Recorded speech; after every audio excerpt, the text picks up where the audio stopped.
Good morning students. आज हम त्रिभुज का क्षेत्रफल ज्ञात करेंगे जिसके शीर्षों के निर्देशांक दिए गए। फार्मूला होता है त्रिभुज का क्षेत्रफल यदि तीन बिंदुओं ए के निर्देशांक दिए गए हैं x1 y1, बी के निर्देशांक दिए हैं x2 y2 और सी के निर्देशांक दिए हैं x3 और y3 से बने त्रिभुज का क्षेत्रफल ज्ञात करना हो तो सूत्र होता है 1/2 ब्रैकेट में x1 y2 minus y3 plus x2 y3 minus y1 plus x3 y1 minus y2।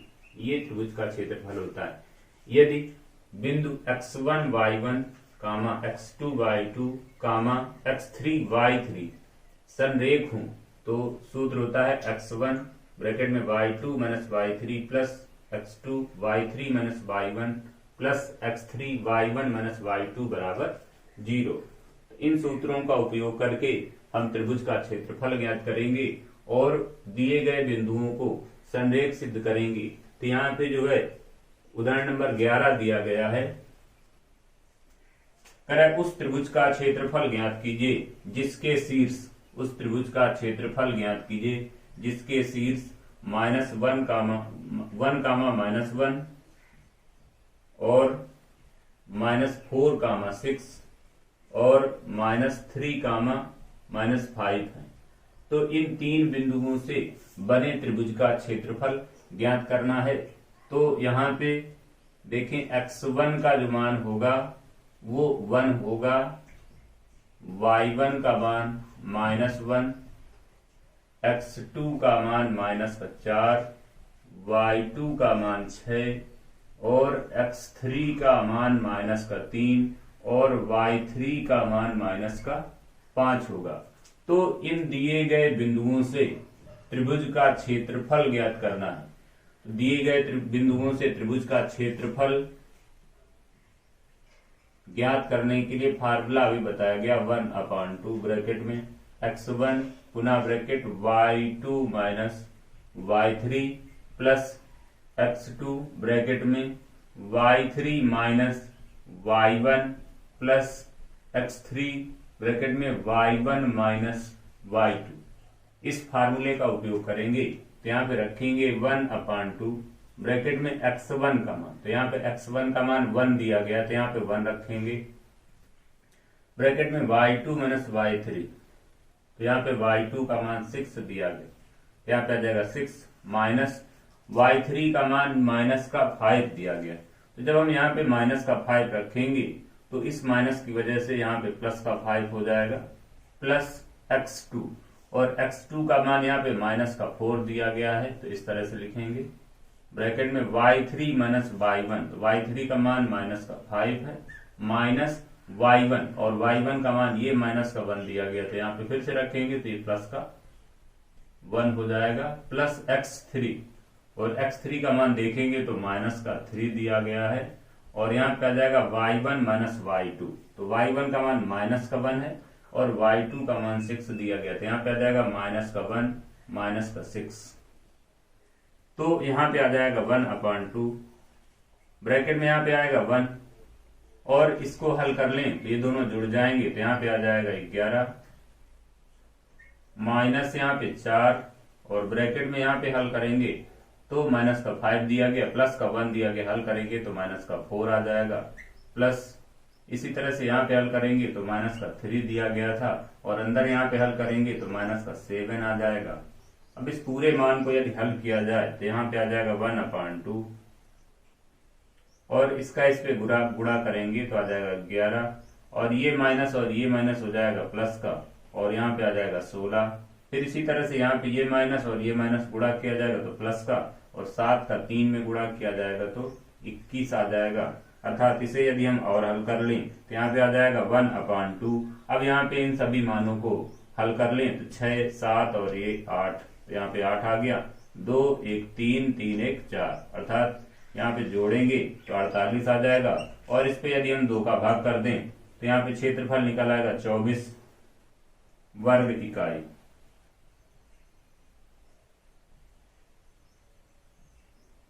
अर्थात दिए गए बिंदुओं से बने त्रिभुज का क्षेत्रफल होगा 24 वर्ग इकाई। अगले नंबर दिया गया है बिंदुओं ए के निर्देशांक दिए हैं 5, 2। बी के निर्देशांक दिए गए हैं 4, 7 और सी के निर्देशांक दिए हैं 7, -4। 7, -4 से बने त्रिभुज एबीसी का क्षेत्रफल ज्ञात कीजिए। से बने त्रिभुज एबीसी का क्षेत्रफल ज्ञात कीजिए।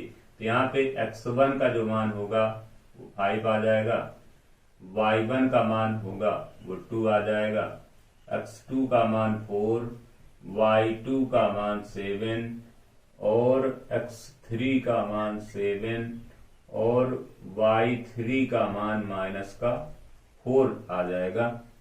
तो अब हम यहाँ पे त्रिभुज एबीसी का क्षेत्रफल, त्रिभुज एबीसी का क्षेत्रफल बराबर फार्मूले का उपयोग करेंगे 1/2, ब्रैकेट में आ जाएगा x1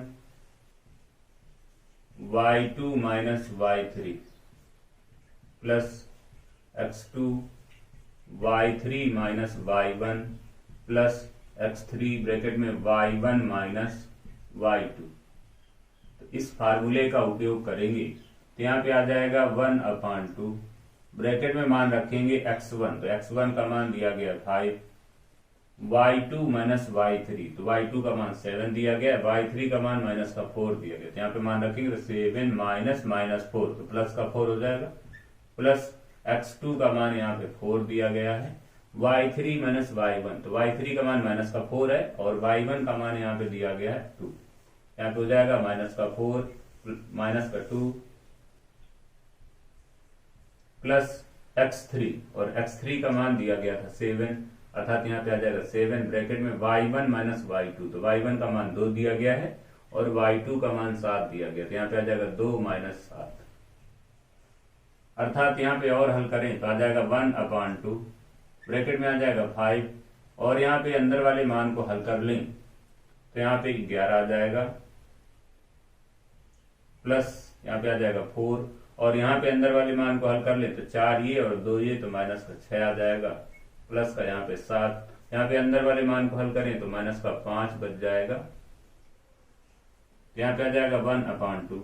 अब हम इसका गुणा यहाँ पे करा लें तो 11 का गुणा 5 में करेंगे तो 55 आ जाएगा। अब यहाँ पे 6 का 4 में गुणा करेंगे तो -24 आ जाएगा और फिर इसके बाद 7 का 5 में गुणा करेंगे तो -35 आ जाएगा। फिर इसके बाद यहाँ पे देखेंगे तो आ जाएगा 1/2, यहाँ पे 55 माइनस का 24 दिया गया और -35 दिया गया, तो इन दोनों को हल कर लेंगे तो यहाँ पे आ जाएगा 5 और 4 जोड़ेंगे तो 9 आ जाएगा, 3 और 2 जोड़ेंगे तो 5 आ जाएगा, अर्थात यहाँ पे प्राप्त हो जाएगा -59। तो यहाँ पे दिया गया था 1/2, प्लस का 55 दिया गया, -59 दिया गया, हल करेंगे तो -4 आ जाएगा। यदि हम इस 2 का भाग कर दें तो प्राप्त होगा -2, अर्थात यहाँ पे त्रिभुज एबीसी का क्षेत्रफल बराबर क्योंकि क्षेत्रफल ऋणात्मक नहीं होता है इसलिए यहाँ पे आ जाएगा 2 वर्ग इकाई। त्रिभुज एबीसी का क्षेत्रफल बराबर 2 वर्ग इकाई। फिर इसके बाद प्रश्न नंबर 13 दिया गया है।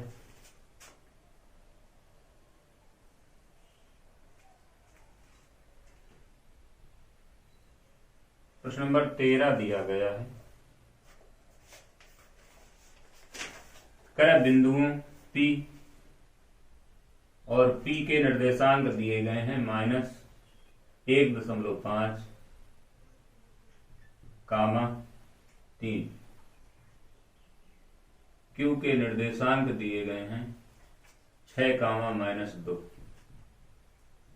और R के निर्देशांक दिए गए हैं -3, 4। से बनने वाले त्रिभुज का क्षेत्रफल ज्ञात कीजिए। से बनने वाले त्रिभुज का क्षेत्रफल ज्ञात कीजिए। त्रिभुज का क्षेत्रफल निकालने के लिए ये मान x1 का और ये मान y1 का, अर्थात x1 बराबर -1.5, y1 बराबर 3 और x2 बराबर 6, y2 बराबर -2, x3 बराबर माइनस का 3 और y3 बराबर 4 इतना दिया गया है। अब यहां से हम मान निकाल लें त्रिभुज PQR का क्षेत्रफल। त्रिभुज PQR का क्षेत्रफल बराबर, यहाँ पे निकलेगा 1/2, सूत्र होता है x1 और x1 का मान यहाँ पे दिया गया है माइनस का 1.5, ब्रैकेट में y2 माइनस y3, तो y2 का मान दिया गया माइनस का 2, माइनस y3 का मान 4 है तो यहाँ पे 4 रख लेंगे, प्लस x2 और x2 का मान 6 दिया गया है, y3 माइनस y1 तो y3 का मान 4 दिया गया है, माइनस y1 का मान देखें तो 3 दिया गया तो यहाँ पे 3 रखा जाएगा, प्लस x3 तो x3 का मान यहाँ पे देखेंगे तो माइनस का 3 दिया गया है, और यहाँ पे आ जाएगा y1 minus y2, x3 y1 minus y2 तो y1 का मान यहाँ पे 3 दिया गया है, माइनस y2 का मान यहाँ पे माइनस का 2 दिया गया, यहाँ पे रखेंगे तो प्लस का 2 हो जाएगा। तो फिर इसके बाद इस मान को यदि हम हल करें तो यहाँ पे आ जाएगा 1/2, अंदर यहाँ पे हल करेंगे तो माइनस का 1.5, ब्रैकेट में यहाँ पे आ जाएगा ये माइनस का 2 दिया गया, ये माइनस का 4 है, हल करेंगे तो माइनस का 6 आ जाएगा, प्लस का 6, यहाँ पे अंदर दिया गया 4 माइनस 3 तो यहाँ पे हल करेंगे तो 1 आ जाएगा, प्लस यहाँ पे माइनस का 3, और यहाँ पे अंदर मान हल करेंगे तो यहाँ पे 3 और 2 जोड़ेंगे तो 5 प्राप्त हो जाएगा। इसके बाद यहाँ पे और हल करें तो 1/2, अब इसका यदि यहाँ पे हम गुणा करा दें तो माइनस ये दिया गया माइनस ये दिया गया तो माइनस माइनस प्लस हो जाएगा, और यहाँ पे हम 1.5 का यहाँ पे गुणा करें तो 9.0 आ जाएगा, प्लस इसका यहाँ पे गुणा करेंगे तो 6 आ जाएगा, और इसका इस पे गुणा करेंगे तो माइनस का 15 आ जाएगा।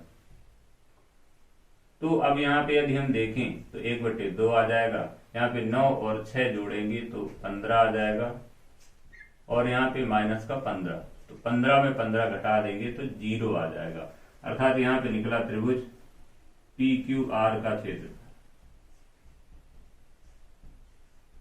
त्रिभुज PQR का क्षेत्रफल बराबर 0 प्राप्त हुआ है। इसका मतलब ये है कि दिए गए बिंदु P, Q, R संरेखीय हैं।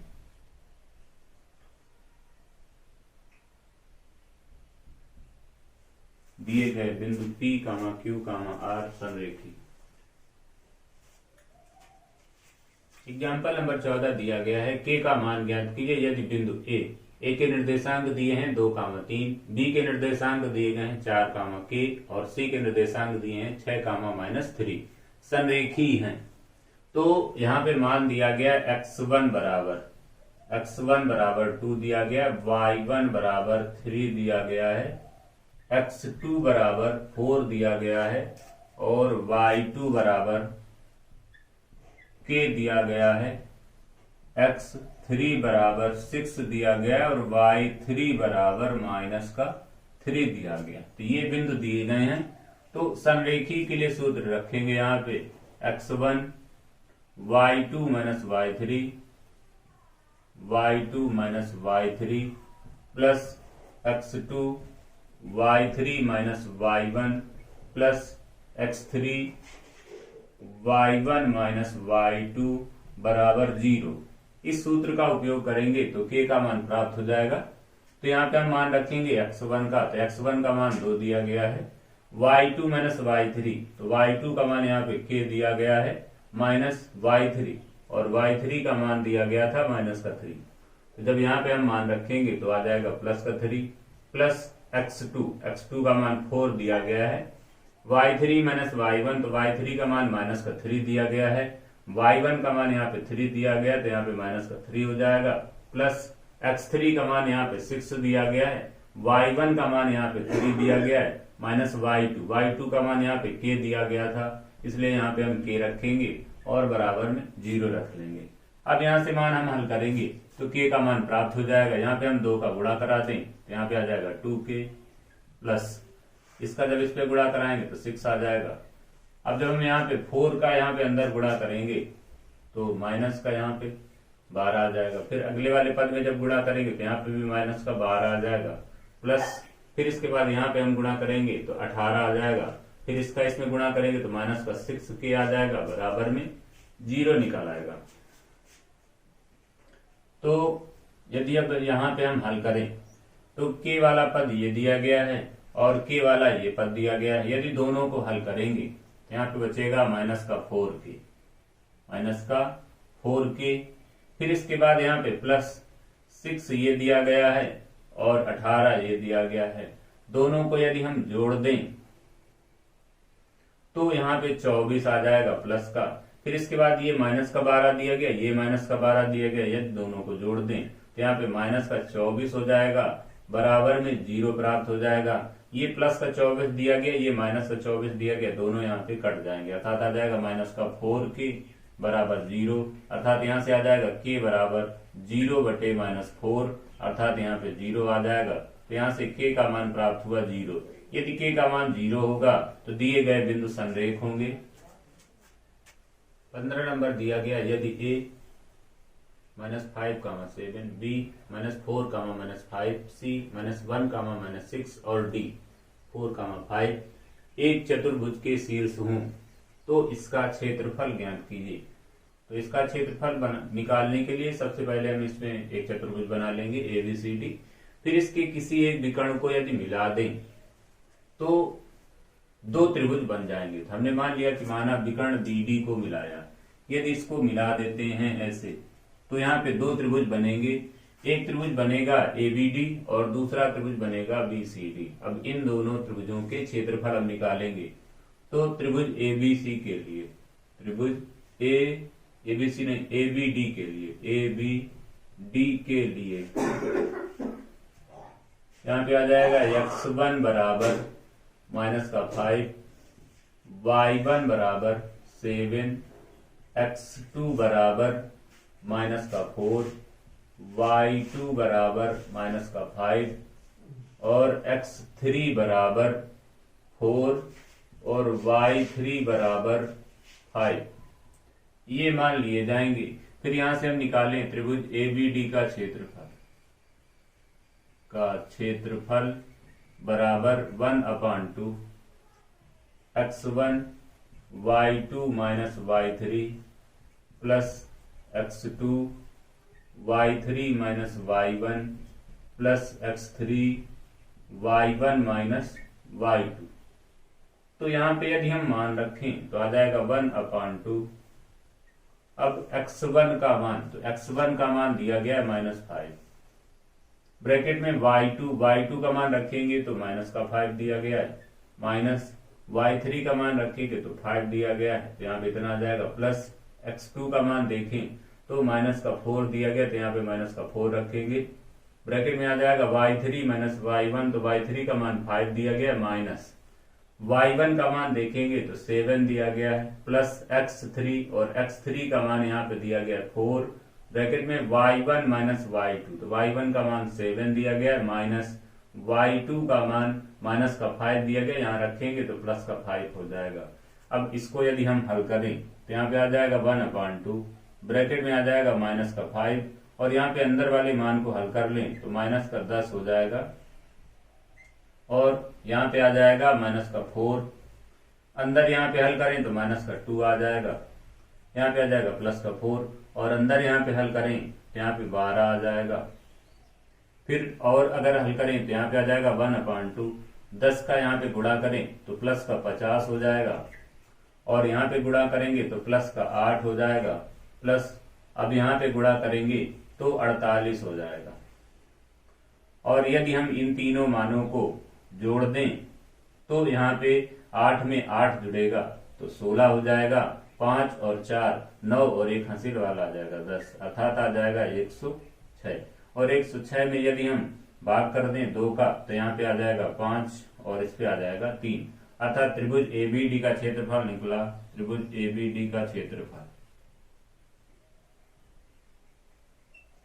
बराबर 53 वर्ग इकाई, 53 वर्ग इकाई। फिर इसके बाद जो दूसरा त्रिभुज यहाँ पे बचा हुआ है, दूसरा त्रिभुज दिया गया है BCD,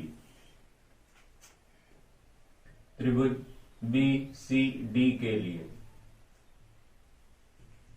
जब हम त्रिभुज बी सी डी का उपयोग करेंगे तो जो बिंदु बी के निर्देशांक हैं वो x1 और y1 के मान होंगे, अर्थात x1 बराबर -4, y1 बराबर -5, और जो बिंदु C होगा वो x2 और y2 का मान होगा, तो x2 बराबर -1, y2 बराबर -6, और जो बिंदु D होगा वो x3 और y3 के मान होंगे। यहाँ पे आ जाएगा x3 बराबर 4 और y3 बराबर 5। तो यहाँ पे ये मान निकल आएंगे। फिर इसके बाद यहाँ पे हम निकालें त्रिभुज BCD का क्षेत्रफल, बराबर आ जाएगा 1/2, ब्रैकेट में मान रखेंगे x1 का, तो x1 का मान -4 है, y2 y3, तो y2 का मान -6 दिया गया है, माइनस y3 का मान रखेंगे तो 5 आ जाएगा, प्लस x2, और x2 का मान -1 दिया गया, तो यहाँ पे -1, और y3 y1, तो y3 का मान 5 दिया गया है, y1 का मान -5 दिया गया, यहाँ पे रखेंगे तो +5 आ जाएगा, प्लस x3, तो x3 का मान 4 दिया गया है, y1 y2, y1 का मान 5 है, माइनस y2 का मान -6 दिया गया, यहाँ पे रखेंगे तो +6 आ जाएगा, अर्थात यहाँ पे इतना मान आ जाएगा। तो और यदि हम यहाँ पे हल करें तो आ जाएगा 1/2, ब्रैकेट में यहाँ पे -4 दिया गया है, और यहाँ पे हल करेंगे तो यहाँ पे घेरा आ जाएगा माइनस का, फिर इसके बाद यहाँ पे -1, अंदर यहाँ पे हल करेंगे तो 5 और 5 जोड़ेंगे तो यहाँ पे 10 आ जाएगा, और यहाँ पे देखें तो 4 दिया गया प्लस का, और अंदर यहाँ पे हल करेंगे तो 1 बचेगा।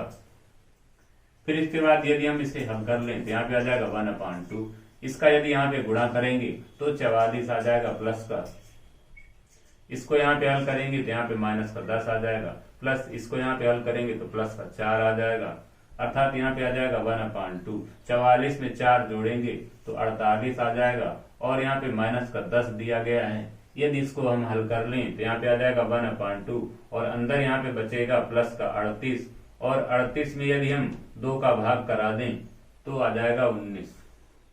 तो यहाँ पे त्रिभुज BCD का क्षेत्रफल निकला 19 वर्ग इकाई। हमें निकालना था चतुर्भुज ABCD का क्षेत्रफल, ABCD का क्षेत्रफल। तो ABCD का जो क्षेत्रफल था उसे हमने 2 त्रिभुजों में विभाजित किया था। पहला त्रिभुज था ABD का क्षेत्रफल, और दूसरा था त्रिभुज BCD का क्षेत्रफल। इन दोनों के क्षेत्रफल पहले निकाल लिए गए हैं। ABD का क्षेत्रफल निकला था 53 वर्ग इकाई, तो यहाँ पे 53 रख लेंगे, और प्लस BCD का निकला हुआ है 19 वर्ग इकाई। अब दोनों को जोड़ देंगे तो यहाँ पे आ जाएगा 72 वर्ग इकाई।